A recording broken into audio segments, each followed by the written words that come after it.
Olá, tudo bem? Mais uma vez juntos. Agora dando a continuidade do vídeo de número 2, da trajetória da vinda do Senhor. A gente viu no vídeo número 1 que o Senhor descerá do céu, de acordo com 1 Tessalonicenses, capítulo 4, versículos 16 e 17. Mas antes quero te pedir, se inscreva no canal, acione aí o sininho de notificações para você receber todos os vídeos e compartilhe os nossos contatos, tá certo? Vamos lá. Então veja bem, o que nós aprendemos? Que o Senhor descerá do céu, que os mortos ressuscitarão, os vivos serão arrebatados e encontrarão com o Senhor nos ares. Que nos ares vai ser estabelecido o quê? O tribunal de Cristo. A gente viu lá, de acordo com Apocalipse, capítulo 11, versículo 15 a 18.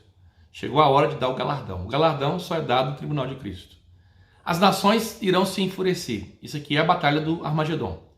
Estou até preparando um vídeo sobre essa questão. Quais são as confederações que vão participar, de acordo com a Bíblia, dessa batalha. A gente vai ver textos muito interessantes. Mas não é o que a gente vai ver agora.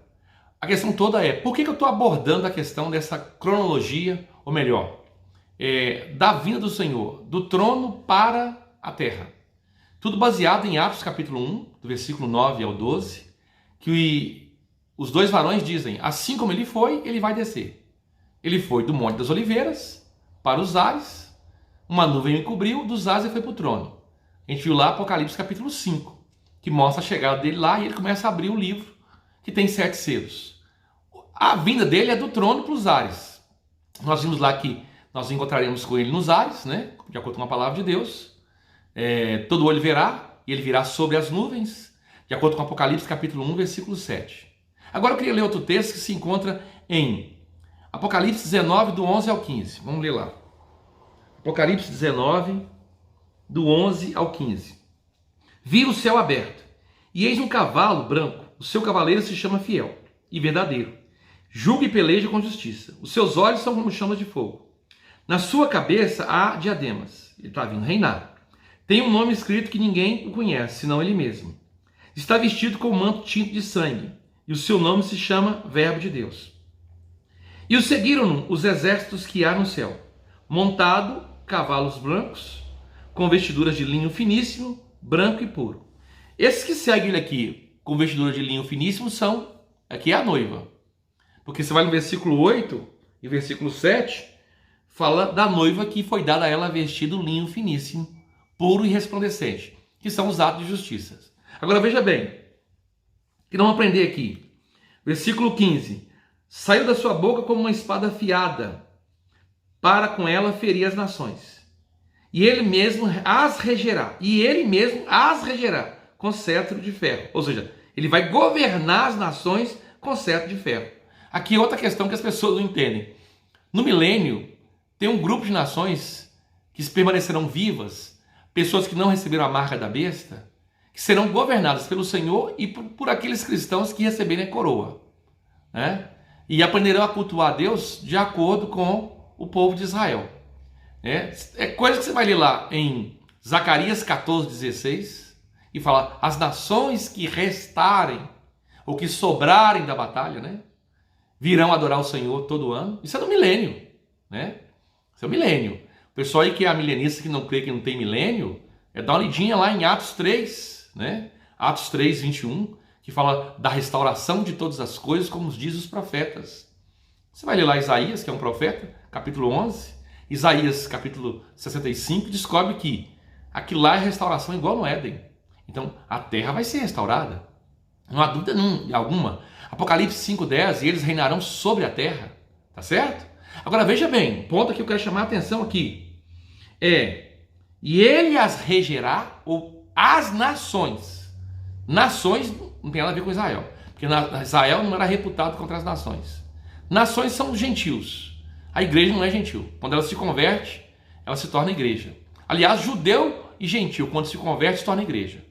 1 Coríntios 10, 32, lá diz, não sejais de escândalo, nem para gentios, nem para judeus, e nem para a igreja. Não tem redundância aqui, né? O pessoal que ignora Israel também, que não tem mais Israel, só tem Israel celestial, tem que arrancar da Bíblia o capítulo 11 de Romanos e o capítulo 9 de Romanos, né? Tá claro o capítulo 11, né? Mostra que Deus ele não rejeitou o seu povo. Eles estão na incredulidade, mas eles vão ser restabelecidos novamente. Não há dúvida alguma. Lê também Daniel, capítulo 9, versículo 24. Lá diz: 70 semanas estão determinadas sobre o teu povo. O teu povo ali é Israel, né? Questão de templo, justiça eterna, tudo ali em relação a Israel. Não tem como você pegar aquilo ali e jogar para as costas da igreja. Não tem jeito. Agora veja bem, vamos entender aqui claramente a palavra do Senhor. Então aqui mostra que tem um exército seguindo o Senhor. Esse exército já passou pelo tribunal de Cristo, são os vencedores, são aqueles que recebem coroas. Isso é bom, deixar bem clara essa questão. Mas quer ver um ponto importante aqui? É o seguinte: entenda por que eu te trouxe a esse raciocínio. O Senhor está claro agora para nós que ele sai do trono, ele vai para onde? Do trono ele vai para os ares. E dos ares ele volta para o trono? Para depois voltar para os ares de novo? Não. Dos ares ele descerá do céu. Lembra essa palavra lá em Tessalonicenses capítulo 4, versículo 16 lá. O Senhor, 16 ou 17? Ele descerá do céu. Viu o céu aberto e eles estão vindo. Então veja bem, quem são o grupo lá que encontra com o Senhor no trono, chamado de primícias? Dá uma olhada aí para você ver. Tem um grupo que encontra com ele no trono. Ué, se tem um grupo que encontra com ele no trono, significa que esse grupo é antes do pessoal que encontra com ele nos ares. Deixa eu repetir. Se tem um grupo que encontra com o Senhor no trono, esse grupo ele é antes do pessoal que encontra com o Senhor nos ares. Que grupo é esse? Apocalipse 14, vamos ler lá. Olhei e eis o Cordeiro em pé sobre o Monte Sião.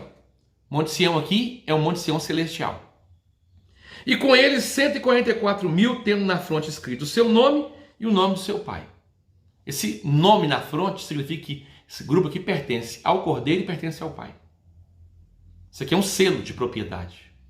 Lembrando que nós pertencemos ao Cordeiro e ao pai. Ao Cordeiro porque ele nos comprou com seu sangue precioso. E ao pai porque nós entregamos a nossa vida a ele em consagração. Então nós somos duplamente do Senhor. Olha, o Senhor ele não te alugou, ele te comprou. Você é propriedade exclusiva do Senhor Jesus. Isso é muito interessante, não é? Veja bem. Ouvi uma voz do céu como voz de muitas águas, como voz de grande trovão. Também a voz que ouvi era como voz de arpistas quando tangem as suas harpas. É porque voz de arpistas, porque a harpa é um tipo de instrumento pelo qual nós chamamos instrumento do coração. E aqui eles cantam, quer dizer que eles estão cantando algo que vem do coração, né? Esse é o sentido aqui. Entoava um novo cântico diante do trono. Entoava um novo cântico diante da onde? Do trono! Mas a gente lê que na última trombeta, que é no final da grande tribulação, os santos se encontrarão com o Senhor nos ares. Os mortos encontrarão. Essa palavra encontrarão também é significativa. E aí, esse pessoal aqui está diante do trono? Vamos ler mais. Diante dos 4 seres viventes e os anciãos, e ninguém pode aprender o cântico, senão os 144.000 que foram comprados da terra. Comprados aqui é levados da terra, é tirados da terra, colhidos da terra, seria a palavra. Porque a palavra aqui, que vai dar no versículo 4, são esses que não se macularam com mulheres, porque são castos. São eles os seguidores do Cordeiro por onde quer que ele vá. São os que foram redimidos entre os homens, primícias para Deus e para o Cordeiro. São chamados de quê? Primícias. Primícias nos lembra o quê? Primeiros frutos. Mas que primeiros frutos? Os primeiros frutos que amadurecem. Se você dá uma olhadinha lá no Velho Testamento, você vai descobrir que as primícias, ou os primeiros frutos que amadureciam, eles eram levados para a casa de Deus. O que é a casa de Deus ali? O templo de Salomão. O que é o templo de Salomão hoje em realidade? É o terceiro céu. Então veja bem, esse pessoal aqui encontra com o Senhor nos ares. Isso é muito significativo. Porque tem um pessoal que vai encontrar com o Senhor aonde? No trono. Não, perdão, confundi. Esse pessoal aqui encontra com o Senhor no trono. Mas tem um pessoal muito maior que encontra com o Senhor nos ares. Agora, como a Bíblia não faz confusão, Eu amo a palavra de Deus. Olha como é que a Bíblia demonstra esses dois grupos, só para você entender o quanto de verdade, o quanto de princípios que tem nesses dois grupos. Versículo 4, você encontrou a palavra primícias, não é isso? Agora você dá uma olhadinha para o versículo 14, você vai encontrar uma palavra lá em cima, ceifa. Se eu te perguntar para você assim, primícias e ceifa, o que te lembra? Coríntios capítulo 3, versículo 9. Lavoura de Deus sois vós. Primeira, Mateus 3, 38. O campo é o mundo e a boa semente são os filhos do reino. Tá vendo? Eu sou a videira, vós os ramos, tá vendo? Então, o que te lembra isso aqui? Ó, ceifa, versículo 14. Versículo 4, primícias. Lembrando que a palavra arrebatamento tem 3 palavras do grego. Uma é harpazo, outra é analambano e a outra é paralambano, que significa o quê? Colher, tirar, arrancar. Tá certo? Agora veja bem, você tem 2 figuras aqui. A ceifa é a colheita do trigo. O trigo, para ser colhido, tem que estar maduro. Ele tem que amadurecer. E ele amadurece com o quê? Com o sol. O sol seca o trigo. Seca em direção à terra, mas amadurece em direção ao céu. Tá vendo? Então, vamos ler, olha para você ver que interessante. Esse pessoal aqui do versículo 14, tudo passa pela grande tribulação. Isso aqui acontece no final da grande tribulação. Essa colheita aqui é no final da 7ª trombeta. Veja bem, é a 7ª trombeta. Vamos ver lá? Olhei e eis uma nuvem branca. Certinho. E sentado sobre a nuvem, um semelhante a filho do homem. Se é a nuvem branca, esse pessoal aqui vai encontrar com o Senhor nos ares. Tendo na cabeça uma coroa de ouro, ele vem reinar. E na mão uma foice afiada. Vai ser uma colheita muito rápida. É uma colheita. Né? Outro anjo saiu do santuário gritando em grande voz para aquele que se acha sentado sobre a nuvem. Toma a tua foice e ceifa, pois chegou a hora de ceifar, visto que a seara da terra já amadureceu. Já amadureceu quando? No final da grande tribulação, no toque da 7ª trombeta. É ali que eles amadurecem?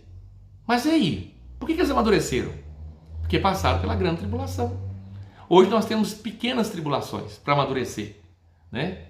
Nós não entendemos o que Paulo fala em 2 Coríntios capítulo 12, versículo 10. Quando vieram as dificuldades, as necessidades, as perseguições, as injúrias, eu me alegrarei, porque o seu poder na minha vida se aperfeiçoa na fraqueza. É quando eu sou limitado, é que eu aprendo a depender mais de Deus, a confiar mais em Deus, a usufruir mais de Deus, a receber mais de Deus. Tá vendo? Isso aqui é uma tribulação pequena. Por exemplo, se você hoje é uma pessoa que não consegue orar muito, quando você ficar para a grande tribulação, hein? Pensa o tanto que você vai conseguir orar. Você não gosta de participar das reuniões na grande tribulação, hein? Você que está vivendo só em prol de ganhar dinheiro. Dinheiro aqui, dinheiro ali, dinheiro, só pensa em ganhar dinheiro. Seu nome é trabalho, seu apelido é hora extra. Já pensou? Se ficar para a grande tribulação, hein? Será que você vai ter tempo para Deus? Será que você vai buscar Deus? Eu costumo dizer que a grande tribulação é um carbureto. Carbureto para amadurecer, para forçar esses cristãos a um amadurecimento. Todos os juízos de Deus, tudo que acontecer sobre a terra, é para levar esses cristãos a amadurecer. Eu ouvi uma ilustração uma vez que eu nunca esqueci, que dizia o seguinte: se você quer ser arrebatado, você tem que ser como um pé de alface. Isso mesmo, como um pé de alface. Ter pouca raiz. Né? Tem gente que tem muita raiz. Para quem quer ser arrebatado, ele tem que cumprir 2 qualidades básicas. Uma em relação a Deus e outra em relação ao mundo. Deixa eu repetir. Para quem quer ser arrebatado, tem que cumprir basicamente 2 pontos necessários. Um em relação a Deus e outro em relação ao mundo. Isso aqui é basicamente falando. Em relação a Deus, você precisa o quê? Amadurecer. E como é que se amadurece? Você vivenciar, experimentar as verdades que você aprendeu das Sagradas Escrituras. Né? Porque tem 2 palavras para conhecimento, koiné e roidá. Um é conhecimento teórico, é o logos, e o outro é o conhecimento experimental, roidá, a rema, palavra experimentada. Então, em relação a Deus, você tem o quê? Que amadurecer. Em relação ao mundo, você tem que se desprender, desconectar, morrer para o mundo e o mundo morrer para você. Né? Quer dizer, você pode usar as coisas do mundo. Um pé de alface tem a raiz. Ele usa a raiz para receber alguns nutrientes. Mas você arranca ele muito facilmente. Muito facilmente. Agora, vai arrancar um pé de limão para você ver. Já tem 2 metros na mão. Você não consegue. Por quê? Tem muita raiz. Claro, na parábola do semeador, raiz ali é raiz em Cristo. Em Cristo tem que ter muita raiz. Aprofundar, lançar raízes em Cristo. Estou falando no mundo. No mundo você não pode ter raiz. Se você está preso ao mundo, como é que você vai ser arrebatado? Agora, deixa eu dizer uma coisa. Se você ficar para a grande tribulação e alguém disser para você assim, olha, começou a grande tribulação, você ganhou 20 apartamentos lá em Miami. E qual o significado disso para você? Olha a sua conta agora, colocaram R$1 bilhão na sua conta. E você está na grande tribulação. O anticristo está nos perseguindo, mas tem R$1 bilhão na sua conta. Qual o significado disso para você? Fala para mim. Nenhum? Está começando a se desprender. Por que não amadurecemos hoje, em tempo? Por que nós não buscamos hoje nos desprender? Hein?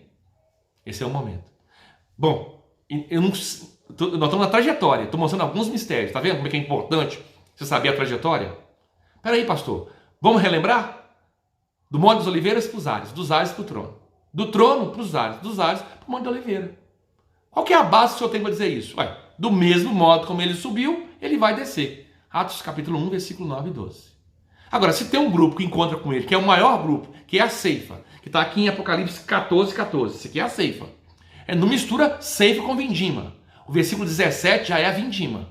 Aqui é o juízo sobre o mundo. Né? A videira da terra representa o mundo. Porque videira ali fala de prazer. O mundo só vive em busca de prazer. Isso é outra coisa. Vou falar no próximo vídeo um pedacinho dessa história para você entender. Mas veja bem, só para você compreender bem a questão. A seara da terra aqui amadureceu. Mas amadureceu depois que passou pela grande tribulação. Agora, tem um grupo no capítulo 4 que eles amadureceram antes. E aí eles se encontram com o Senhor antes, no trono. Por que eles amadureceram? Porque eles seguem o Cordeiro para onde quer que ele vá. Por que eles amadureceram, pastor? Porque eles seguem o Cordeiro para onde quer que ele vá. Deixa eu dizer para você, tem 2 tipos de chamados na Bíblia. 2 tipos. Talvez você atendeu só um, mas tem 2. Quais são os 2? O primeiro é, vinde a mim, todos vós que estáis cansados, oprimidos, sobrecarregados, e eu vos aliviarei.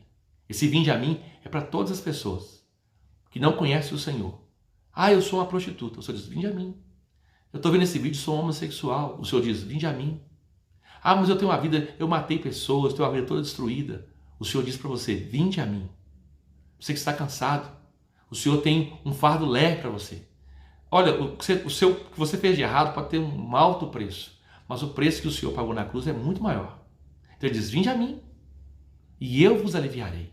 Agora, se você já atendeu o vinde a mim, tem um outro chamado.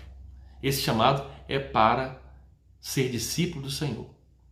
E aí ele diz assim, se alguém quer vir após mim, tá vendo? Isso aqui, ele está colocando condição. Se alguém quer vir após mim, se alguém quer me seguir, né? Tipo assim, eu estou na frente, você vai me seguir. Venha após mim. Vem seguir os meus passos. Aí ele fala assim, negue-se a si mesmo. Negar-se a si mesmo é renunciar à própria vontade. É viver para fazer a vontade de Deus. Viver para buscar a vontade de Deus. Negue-se a si mesmo. Tome a sua cruz a cada dia. Olha, não é a cada semana, não é a cruz a cada mês, não é a cruz a cada ano. É a cada dia. E a cruz fala de mortificação da carne.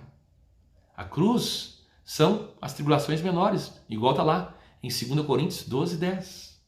Bem para nos mortificar, para nos fazer confiar no Senhor, né? Então, tome a sua cruz a cada dia, né? Talvez seja o seu marido, que não é cristão, a sua esposa, que não é cristã, seu filho que está nas drogas, mas você toma essa cruz e diz assim, Senhor, confie no Senhor, para que, através dessa situação, de alguma forma eu seja moldado. Porque todas as coisas cooperam para o bem daqueles que amam a Deus, daqueles que são chamados segundo o seu propósito. Então, as primícias amadureceram porque eles seguem o Cordeiro por onde quer que ele vá. Agora a pergunta que tem que se fazer é, qual que é o caminho do Cordeiro? Quer saber o caminho do Cordeiro? Descubra onde o Cordeiro nasceu.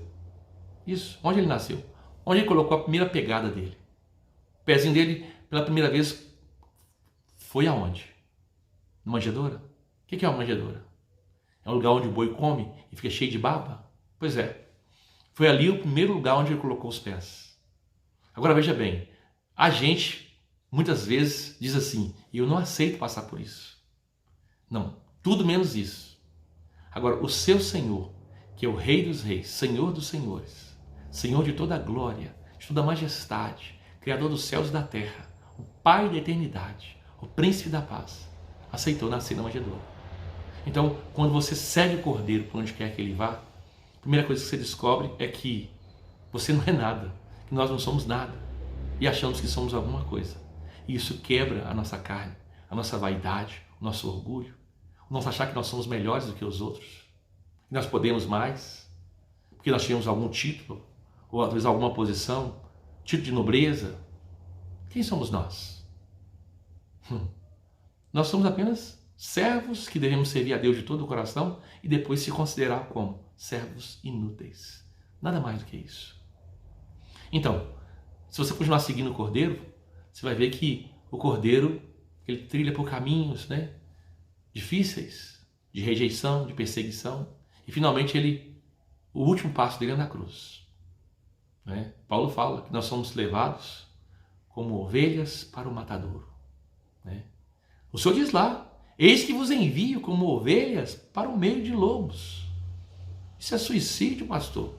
Ovelha no meio de lobo? O que vai acontecer? Nada de bom vai acontecer para as ovelhas. Você vai ser pisado, é isso mesmo. Talvez no trabalho. Mas se você depender do Senhor, confiar no Senhor, permanecer no Senhor, do seu interior fluirão rios de águas vivas. E as pessoas verão um testemunho que há uma vida sobremodo excelente que habita em você. Esse assunto é tão amplo, amado, que eu vou ter que encerrar, porque o vídeo vai ficar tão longo, mas eu vou continuar, se o Senhor assim permitir, no terceiro vídeo. Tá certo? Deus abençoe e que possamos amadurecer em tempo.